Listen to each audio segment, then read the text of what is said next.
Olá, sejam bem-vindos à Sala da Alma. É muito bom ter sua companhia aqui. É muito bom estarmos aqui falando sobre esse assunto, que se não é o mais importante para nós, deveria ser. E nós estamos aqui para promover esse momento, momento de estudo sobre a sua alma, sobre a minha alma. Olá, pastora. Oi, Muzi. Tudo bem? Tudo. Então tá bom.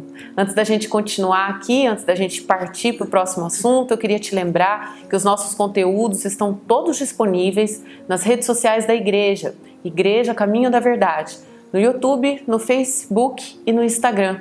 Você pode entrar lá e acompanhar desde o princípio, tem todos os episódios. Tire um tempinho para que você possa estudar sobre a sua alma e ter ali orientações importantes, exercícios para nós. Nos episódios passados, há 2 episódios atrás, a pastora começou a falar com a gente sobre o autoconhecimento. Nós vimos ali um belo de um caminho que tem que ser trilhado com alguns fundamentos. Então, no episódio passado, nós falamos sobre a franqueza incondicional e hoje a pastora vai trazer mais um importante tópico para esse caminho do autoconhecimento, que é a autorresistência. É isso, pastora? É isso, moça. Olá, eu quero começar a falar com você em Romanos capítulo 7, versículo 19. O apóstolo Paulo fala sobre a complexidade humana, né? Todos nós vivemos dentro de nós como se existisse 2 pessoas. Às vezes alguns reclamam que dizem até mais, né? Às vezes eu digo 2 pessoas, não, pastora, dentro de mim tem mais, acho que tem umas 3, 4. Ele diz assim em Romanos 7, 19, porque não faço o bem que quero, mas o mal que não quero, esse faço. E eu quero falar sobre isso, sobre essa resistência por mudanças. No autoconhecimento eu falei sobre algumas reações antagônicas, algumas forças antagônicas, ou seja, que vêm para contrariar a sua disposição. E eu quero falar sobre a autorresistência como essa condição da alma resistir à mudança. Eu e você sabemos que a mudança ela é algo assim imprescindível e tremendamente relevante para mim, para você, para nós, para que nós possamos viver em sociedade e para que nós alcancemos todo aquele progresso que nós desejamos, né? O nosso objetivo realmente é crescer, é melhorar, é fazer com que todas as coisas que diz respeito à nossa vida possam melhorar, né? Mas é possível vencer essas resistências? Será que é possível vencer essas resistências, né?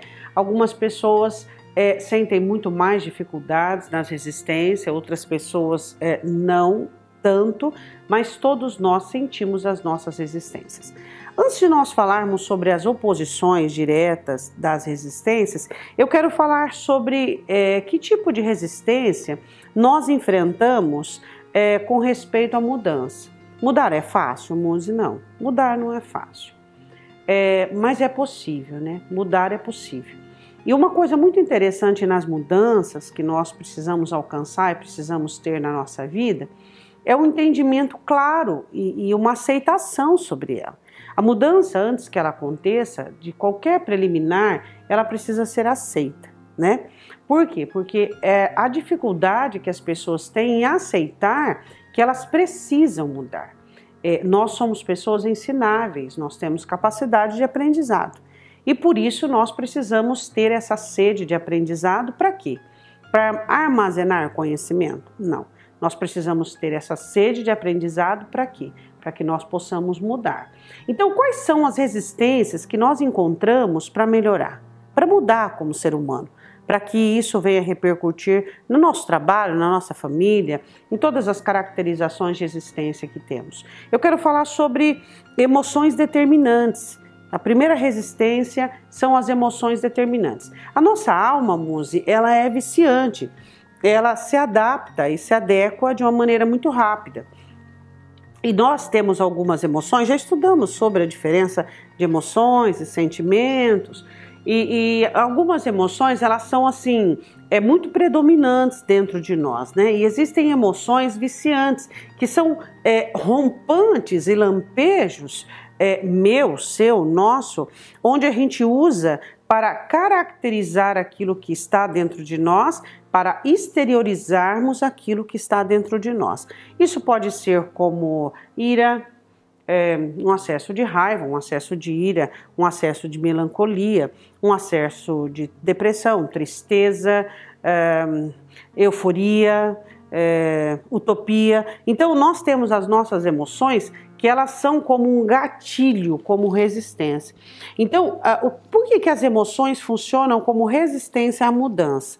Porque quando eu me deparo com algo que eu preciso mudar, quando eu me deparo com algo que é necessário mudar na minha vida, o primeiro sintoma que eu vou ter é uma emoção para que eu não aceite aquela mudança, para que eu não reconheça aquela mudança como algo benéfico para mim.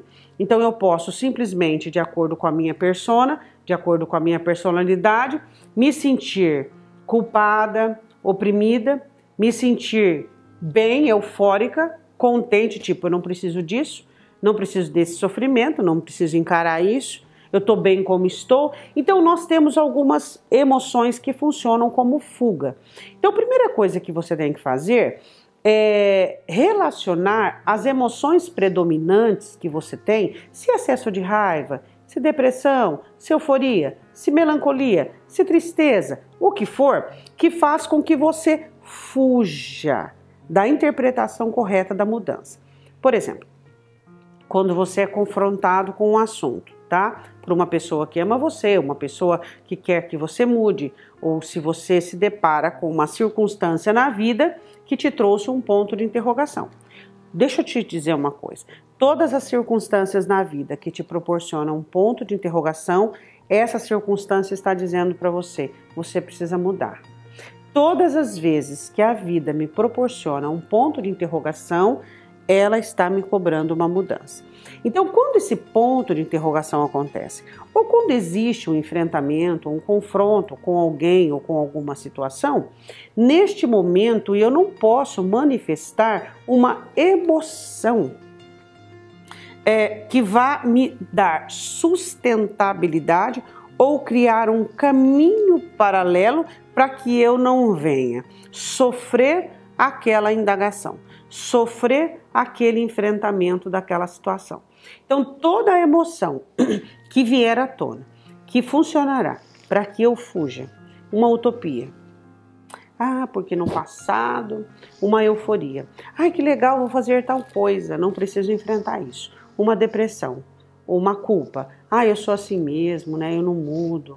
Qualquer sentimento ou emoção que venha caracterizar como um caminho paralelo, como um desvio para esse não enfrentamento, é uma autorresistência que a sua alma produz para não mudança. Pastora, quando a senhora começou a falar sobre o assunto autoconhecimento, a senhora nos disse que é uma debilidade, é uma porta para que a gente começasse esse caminho. Essa debilidade, ela encontra com esse sentimento ou ela necessariamente, esse sentimento, ele não aparece logo de cara? Não, essa emoção, Muzi, que não é um sentimento, essa emoção ela funciona como uma fuga, como um resgate da própria alma para não mudança. Porque a alma recusa todo tipo de mudança, porque a alma é doméstica, ela é totalmente sistemática, ela defende, né, nós vamos trabalhar isso no próximo sala, né? E ela defende muito todo o ambiente histórico que ela possui, toda a construção que ela teve durante toda a vida, e ela defende assim, com unhas e dentes, como diz o próprio ditado, né? Então ela vai defender a persona, ela vai defender todos os recursos que supostamente ela conquistou durante toda a jornada. Então esse sentimento ele vai funcionar como uma autorresistência à mudança. Então esse sentimento aparentemente parece uma defesa, né? Mas não é uma defesa, é uma fuga. Entendi. Então há uma camuflagem aí, né? A princípio eu posso entender que é uma fuga. É uma né? fuga. É uma fuga boa, né, Múcio? Uma boa, porque você tem aparentemente boa, por quê? Porque você tem um enfrentamento, você tem um confronto com a sua realidade, você tem um ponto de interrogação que você não sabe para onde você vai, né? Que aí vai organizar os seus pensamentos e as suas situações. E você tem um sentimento, uma emoção que te proporciona uma fuga. Isso. Então, seja ela, eu vou entrar em depressão porque eu me sinto culpado, porque eu não valho mesmo, porque eu sempre sou assim. Eu vou deslizar numa euforia. Vou fazer uma viagem, vou para o shopping, vou assistir um filme, eu vou distrair, eu vou arrumar outra pessoa, eu vou deletar isso, vou virar a página. Qualquer situação de emoção que vá funcionar para você como uma fuga, né? Tem alguns terapeutas que eles, infelizmente, eles não sabem o prejuízo que isso provoca, eles proporcionam para as pessoas fugas, né? Termina esse relacionamento, acaba com esse sofrimento, não sei o quê, vira a página, chuta o balde e tal, e eles não sabem o mal que faz, né? Porque às vezes eles percebem a limitação do paciente e eles trabalham tipo assim, né, para que aquela pessoa encontre um meio de força, de identidade, metendo o pé em tudo para mudar a vida, e não é por aí. E aí, quando eu cedo a isso, obviamente pode dar certo naquele momento, mas eu não vou. A próxima vez que. No momento eu sinto até um alívio, eu sinto até uma. Ufa, né? Me livrei. Não, aquela situação, aquele problema, aquele enfrentamento, ele vai graduar, ele vai crescer, ele vai ganhar proporção e ele vai caracterizar e materializar em outra situação muito maior, muito mais expressivo e muito mais confrontador. E aí eu não estou preparada, obviamente, para resolver. Aí não estou preparada, porque os exercícios, eles são graduais, né? O próprio Deus que você ama e que você serve vai te proporcionando exercícios graduais na sua vida, dos quais você vai enfrentando para poder vencê-los. Segunda resistência que existe com respeito à mudança são os hábitos, né? É interessante que nós temos hábitos racionais, hábitos emocionais, hábitos sociais e hábitos pessoais. Então nós temos vários hábitos e é importante você analisar os hábitos que você tem, né?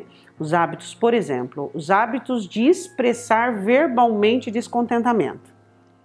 Isso é uma maneira de você não mudar.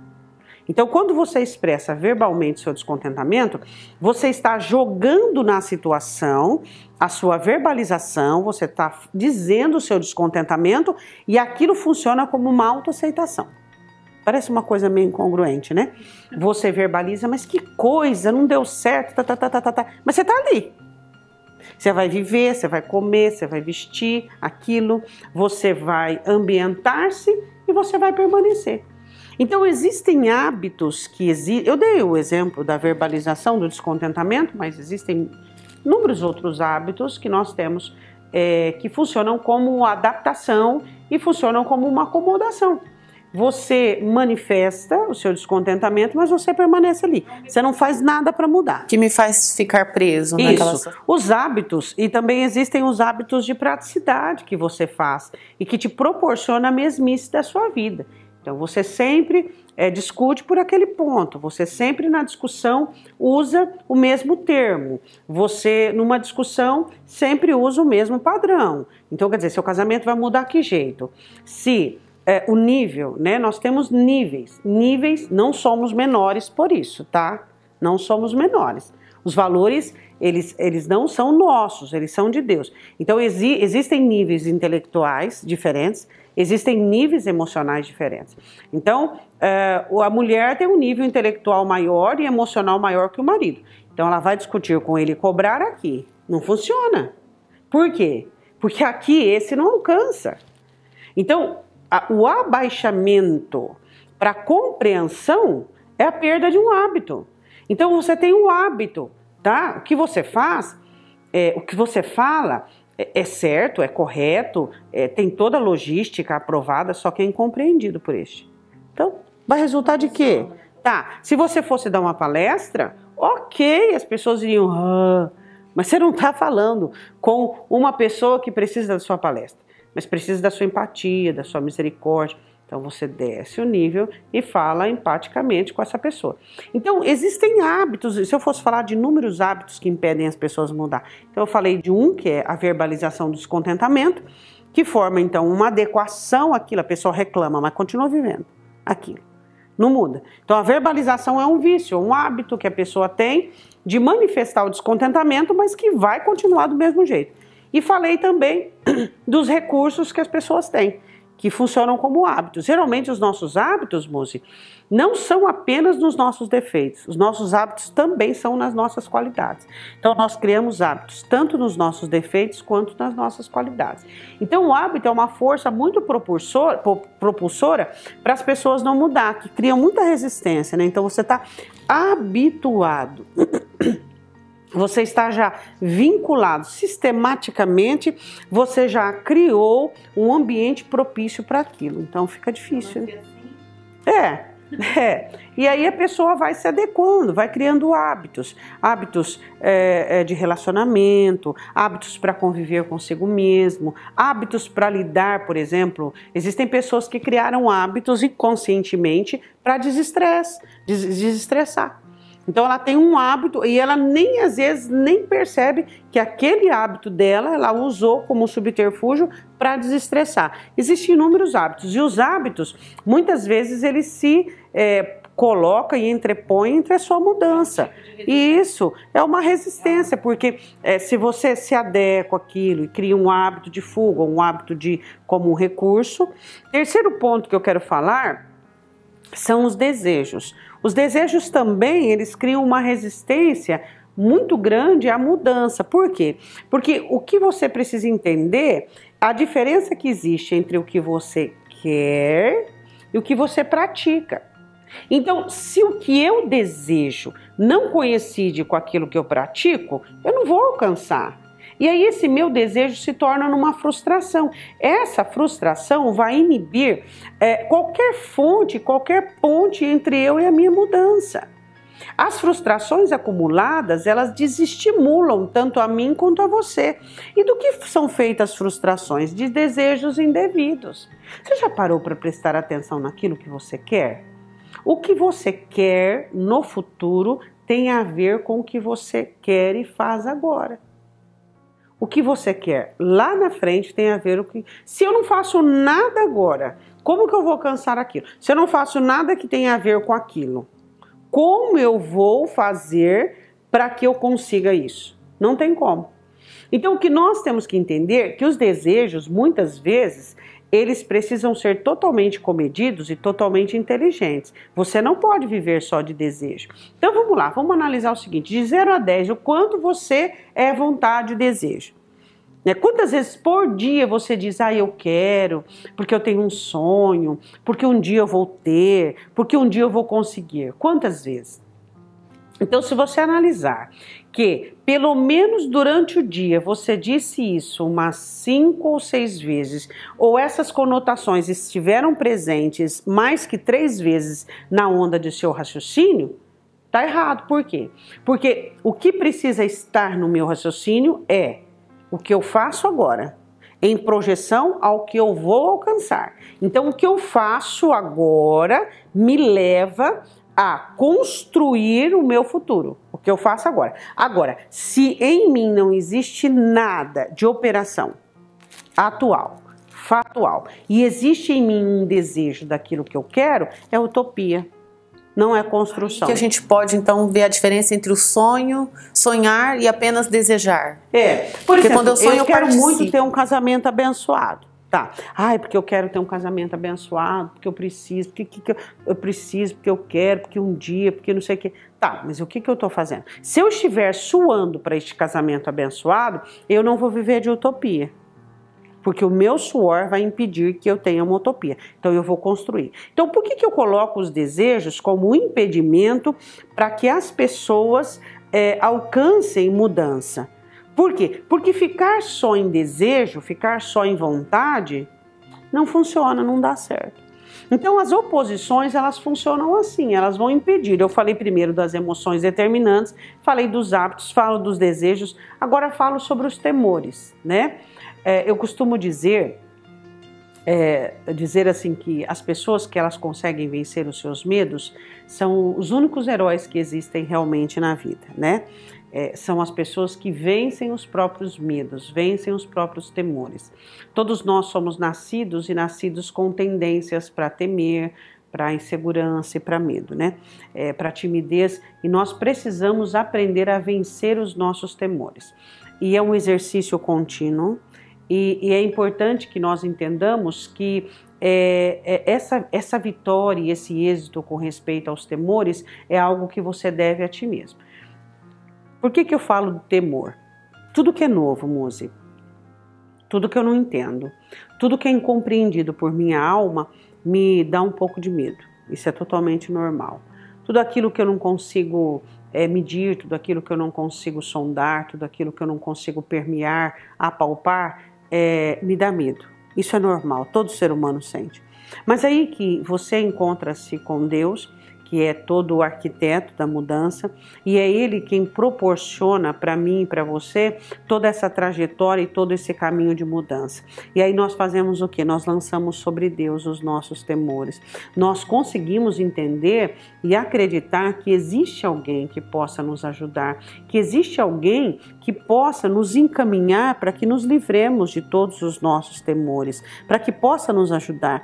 E a única liberdade que existe realmente quando você se sente livre, é quando os seus medos não conseguem te prender, quando os seus temores não conseguem te prender. Mudar te dá satisfação imediata? Não. Mudar te dá segurança? Não. Mas mudar é necessário. Todos os dias. O seu corpo está mudando todos os dias. Sua alma precisa de mudança. A vida exige a nossa mudança. Nós precisamos crescer, precisamos melhorar.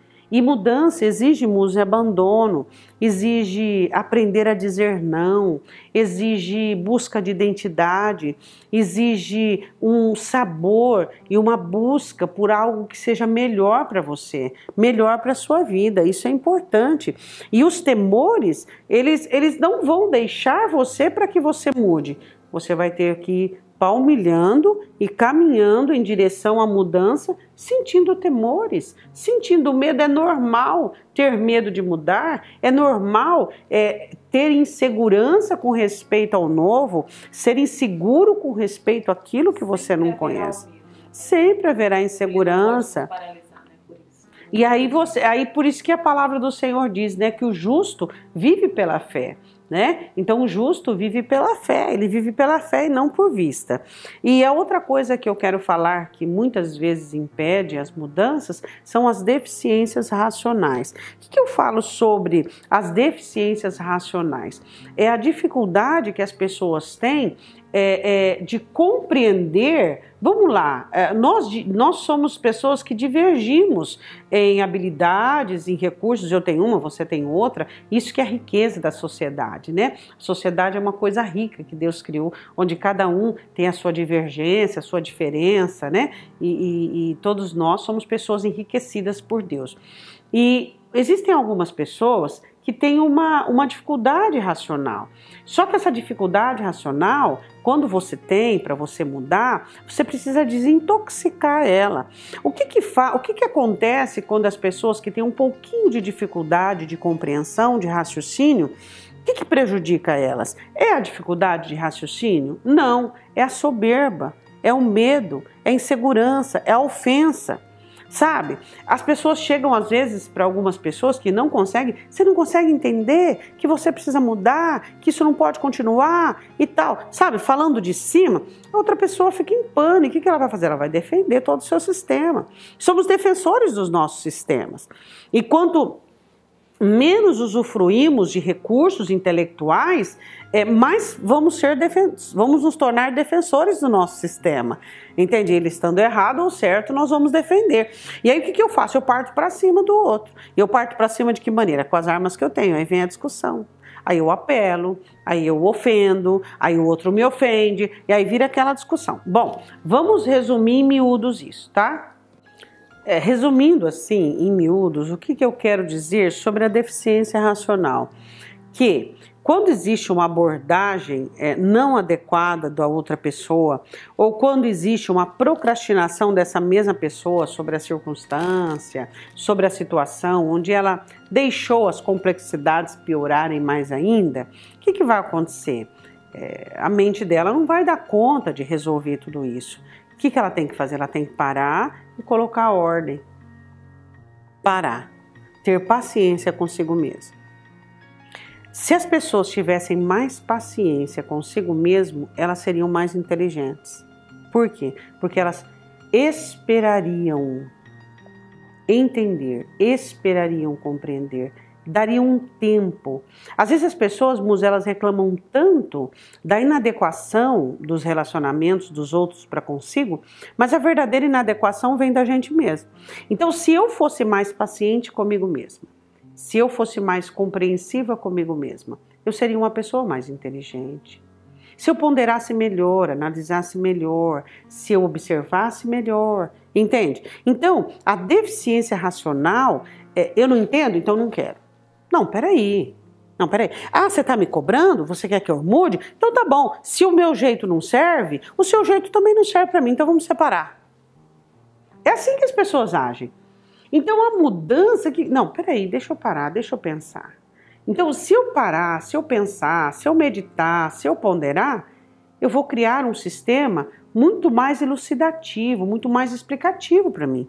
Vou ter muito mais condições de enxergar do que uma outra pessoa tentar me mostrar algo, tá? Então, eu não sou uma pessoa cega, eu não vou ficar pegando, apalpando para enxergar. Não, peraí que eu vou enxergar, peraí, deixa eu ver, deixa eu enxergar. Isso é inteligência, moça. Então, vamos lá. Qual a parte sua que deseja progredir, que deseja mudar? Quais os gatilhos, ou seja, que te alerta? Eu quero falar sobre algumas questões o seguinte, ó. O quanto você valoriza as informações que recebe de si mesmo, que você precisa mudar. Como assim informação? Você conhece aquele famoso problema? Os problemas são informações da vida dizendo, você precisa mudar. Entende? Quando eu tenho um problema, a vida está me dizendo, você precisa mudar. E eu entendo, bom, eu preciso mudar, então eu preciso mudar, eu preciso melhorar. Algum retorno não satisfatório. O que está me dizendo? Você precisa mudar. Porque as coisas são como são.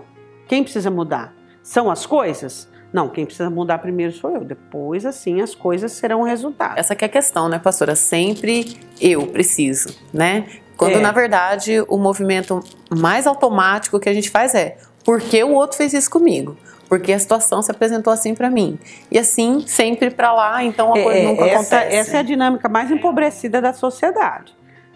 A dinâmica mais empobrecida da sociedade é você viabilizar o outro e olhar para o outro como se fosse o núcleo do seu universo. Como se ele fosse responsável. Ninguém é responsável por ninguém no sentido de realização, no sentido de felicidade, no sentido de... Eu não sou metade de ninguém, não é? Você não é metade de ninguém, nós somos pessoas completas em nós mesmos e que estamos procurando crescer, procurando melhorar, né? Então, a questão vamos analisar o seguinte, o quanto você valoriza as informações que você tem com respeito a si mesmo, né? As informações com respeito a você mesmo, né? O grande problema é que a gente criou um sistema de defesa com respeito ao nosso sistema que é assim, impressionante, né? Ao invés de nós defendermos a nossa blindagem para que o exterior não entre, nós defendemos a nossa sistemática para que nós não mudemos, né? Então eu sou assim, nasci assim, cresci assim e pronto, acabou. E é tão interessante porque é mais difícil, né, pastora? Às vezes a gente vê as explicações sobre o autoconhecimento, sobre a necessidade das minhas mudanças, a gente acha isso tão complexo. Mas é muito pior o caminho que a gente pega, né? E a gente está tão acostumado com aquela sistemática de não saber devolver da maneira correta para que a gente cresça, para que a gente melhore. A gente está tão habituado àquilo, aquilo parece mais fácil, mas é muito mais difícil, né? Porque aquilo cresce, né? Eu acho que deve ser também muito triste, né, Muzi? Você olhar para a sua vida, sei lá, com os seus 30, vai chegando aí os seus 40, 50, e você olhar para você e você perceber que você teve condicionamentos equivocados, que você ignorou coisas que eram imprescindíveis, que você virou as costas para aquilo que você deveria estar de frente. Então eu acho que essa análise e esse autoconhecimento que nós falamos até uma sala para trás aí, é muito importante para nós entendermos sobre isso aí e eliminarmos as resistências que existem dentro de nós para que nós possamos mudar e melhorar, né? Outra coisa, Muzi, que nos ajuda a melhorar e a mudar é parar de nos justificarmos, né? parar com essa justificação, querer ficar justificando tudo, dizer eu faço isso por isso, eu deixo de fazer isso por aquilo, porque eu tive um passado ruim. Então eu acho assim, que nós não somos pessoas que precisamos disso, né? Nós somos pessoas que podemos responder favoravelmente aos nossos erros ou acertos ou questionamentos, né? Outra coisa, não se deve enxergar como vítima ante aos abusos dos outros. Ninguém é vítima, Muzi. Se eu deixei alguém fazer algo comigo, é porque realmente, a não ser a infância, né? A infância é algo à parte. Mas se eu deixei como adulto alguém fazer algo comigo, é porque houve uma permissividade, houve um comércio ali, né? Houve algum interesse de minha parte, né? Então eu tive algum interesse naquilo, e aquilo foi interessante para mim no momento, mesmo que me trouxe algum tipo de prejuízo, né? Outra coisa, eu não devo me entregar às condenações e culpas. Por exemplo, para que eu mude, então eu estou falando sobre algumas questões sobre a mudança. Primeiro, eu disse o seguinte, o quanto eu valorizo as informações que eu recebo. Segundo, eu posso justificar meus defeitos, né? Dizendo eu erro por causa dele, por causa daquele. Terceiro, eu não devo me enxergar como uma pessoa vítima dos abusos alheios. Não, houve um comércio. Quarto, eu não devo me entregar às culpas e condenações. Não, isso não é a saída. Quando eu me culpo, eu estou sentenciando a não mudança. Todas as vezes que existe culpa, porque é diferente de arrependimento. As resistências, elas são formadas pelas características negativas da minha personalidade. Então, eu crio resistência por características negativas da minha personalidade. Eu preciso entender que as bases precisam mudar, as bases da minha alma precisam mudar, senão não muda. E quando eu falo de base, eu falo de insegurança, porque mudar a base não é fácil. Outra coisa, as oposições, eu já disse isso, mas vou dizer de novo, elas existem por conta do medo, da insegurança, do novo, do diferente. É normal essa defesa, mas eu preciso saber que mudar é necessário, é preciso e é para o meu melhor, né? Outra coisa é analisar as minhas pretensões para a vida. Se eu realmente desejo algo melhor, se eu preciso algo melhor para a minha vida, eu preciso fazer essa comparação com a minha personalidade, com as minhas características. Se realmente as duas estão dialogando, estão se comunicando, né? Se as características predominantes minhas são características que vão me levar àquilo que eu desejo, né? Se vão me levar realmente àquilo que eu ambiciono para a minha vida. As existências, elas exigem por conta do quê? Por causa daquele famoso status quo, que é o estado das coisas. Então eu preciso sustentar o status quo, eu preciso sustentar o estado das coisas, eu preciso manter o meu ambiente doméstico em defesa. Mas eu vou dizer uma coisa para você, para nós encerrarmos esse assunto, que é tão profundo, né, sobre mudança, e nós ficaríamos aqui falando o tempo que quiséssemos, né? Principalmente se eu tivesse aí a sua participação direta, né? Se as pessoas estivessem aqui, você me perguntando, outro me perguntando, a gente passaria dias aqui conversando. Mas eu vou dizer uma coisa para você. Mudar traz insegurança? Claro que sim. Mudar é fácil? Claro que não. Mas é necessário. Nós precisamos aprender que mudanças são necessárias. E as autorresistências, elas existem. Mas você não está sozinho, você tem o Senhor na sua vida e você precisa contar com Deus para que essas mudanças aconteçam. Procura entender a sua alma, procura compreender a sua alma, procura compreender o objetivo da sala da alma é fazer você entender o mecanismo de funcionamento da sua alma e nada mais do que a Escritura para nos nortear, nos pontuar como é o funcionamento da nossa alma. Então tenha paciência consigo, viu? Entenda as resistências que a sua alma vai te oferecer, como deficiência racional, como emoções indevidas, como hábitos, como desejos, né, que funcionam como uma utopia, e vai gradativamente olhando, relacionando e melhorando e tendo dedicação em cada alvo a ser conquistado. Não, eu quero mudar isso na minha vida. Então vamos lá, vamos batalhar, vamos lutar para que isso mude na minha vida. Amém? E é importante a gente saber que é um caminho nosso, né, pastora? Porque nós estamos totalmente lidando individual. Totalmente individual, né? E muito compensador, né, Muzi? Porque acho que não existe para o ser humano, maior compensação dizer, oba, eu venci, né? Porque como a senhora disse, a gente convive com as pessoas dentro de um casamento, ou enfim, com os filhos, e aí nesse processo de mudança a gente também não pode querer que o outro, né, esteja... Não, a mudança é sempre própria. É muito própria, e né, é muito gostoso quando você olha para você, por exemplo, nós temos sempre o final do ano, né, todas as pessoas comemoram muito, né, mas é tão gostoso quando você olha no final do ano, você fala, que benção, esse ano eu mudei nisso, eu cresci, né, então você percebe a perda desse vínculo com o passado e a sua ascensão, né, para o futuro. Isso é futuro, é o crescimento nosso, né? Então isso é o futuro, é a nossa mudança. Esse é o grande projeto de Deus, né? Que a gente mude, que a gente melhore como ser humano, melhore como pessoa. Isso é muito importante. Mas aí eu mudei e o outro não mudou. A gente, quando melhora, a gente passa a conseguir conviver melhor. Convive. A sua mudança ela vai proporcionar um convívio melhor com os que não mudaram. Por que as pessoas elas se batem de frente? Porque as pessoas que batem de frente são pessoas que não mudam. Né? Pessoas que não conhecem o caminho do crescimento, o caminho da mudança, são pessoas que vivem se degladiando. Quando eu mudo, quando eu cresço, eu tenho suporte para enfrentar, para suportar e para entender aqueles que ficaram para trás. A melhor forma de me amar, né, pastora? É querer as minhas mudanças, né? Não espere o outro mudar para que você mude. Nós temos condições para isso, estamos aprendendo, nós estamos todos aqui aprendendo, eu tenho aprendido muito, eu acredito que você também, e nós vamos continuar falando mais aqui sobre a nossa alma. Esse é o objetivo, como a pastora bem disse. Hoje você conheceu algumas resistências à sua mudança, eu também, agora a gente precisa praticar. Vamos fazer uma oração, pastora? Vamos orar então, né, Pai? Nós queremos te agradecer pela sua palavra, muito obrigada por tudo aquilo que o Senhor tem nos ensinado. Nós sabemos que a nossa alma é o seu campo de lavoura e é um campo de batalha também, Senhor. Nós queremos dizer que estamos contigo para mudança, para transformação, para melhorar. Por favor, Senhor, nos ajude a errar menos. Esse é o nosso propósito, esse é o nosso objetivo. Cada dia errar menos e acertar mais. Precisamos mudar, queremos ser ensináveis, queremos ser ávidos por mudança e queremos vencer, Senhor, toda a resistência que existe dentro de nós, todo o abuso, muitas vezes que temos sofrido, toda a divergência que às vezes temos medo, toda a indiferença, toda a insegurança, tudo aquilo que proporcionamos para nós como fuga de mudança.